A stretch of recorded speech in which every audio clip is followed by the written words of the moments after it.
we should never take the advances that LGBT people have made in the last 20 years for granted.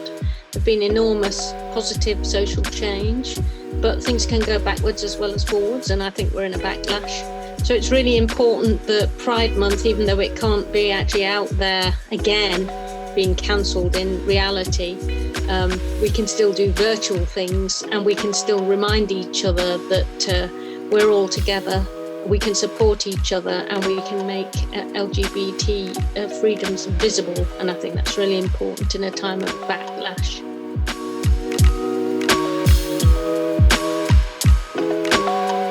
Seen enormous changes in Parliament since I first was elected in 1992, when there were no out women at all. We're now the gayest Parliament in the world, apparently, because lots of other LGBT people have found the confidence in whichever political party they're in, either to come out or stand and be openly out. I think that's very important. We still have to have our first transgender parliamentarian, and obviously there are issues around the backlash and the problems that they face.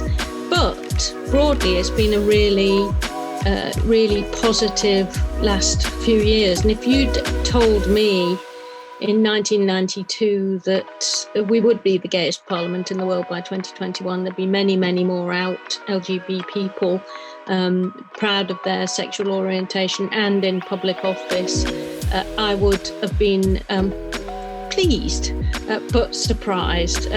When I came out in 1998, I was the only openly out lesbian in Parliament, and I remained that way for the 10 years after that. I was the first openly lesbian government minister, and I was acutely aware when I did come out that the only other person who'd had come out as a lesbian was Maureen Colquhoun, who sadly died this year. But she was deselected as a result and lost her seat.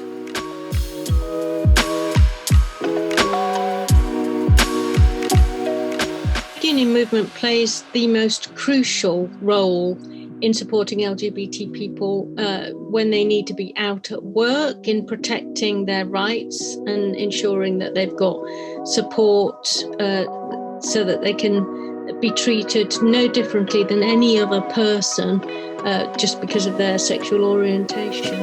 And the trade union movement up and down the country has been battling with these issues and supporting LGBT people for many, many years. They're very, very good at it. So if you're not in a trade union and you're at work, join one for goodness sake, because they will protect you in your hour of need.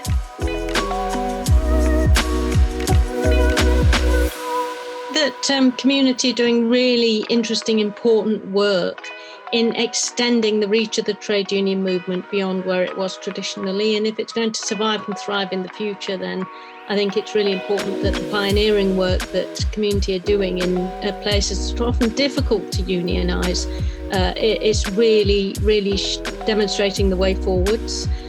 But I would say, even if you're not going to join a community because you're not in an area where they organise, join whichever the appropriate trade union is. But I'm proud to be a community union member. It just shows what an exciting life I lead, the answer to this question. I went round to see my dad, who I hadn't seen for a long time except virtually, and who lives alone. And so it's been really important during the pandemic that we've been able to get him access to technology so we could have video conferences, but it was great to see him in person again.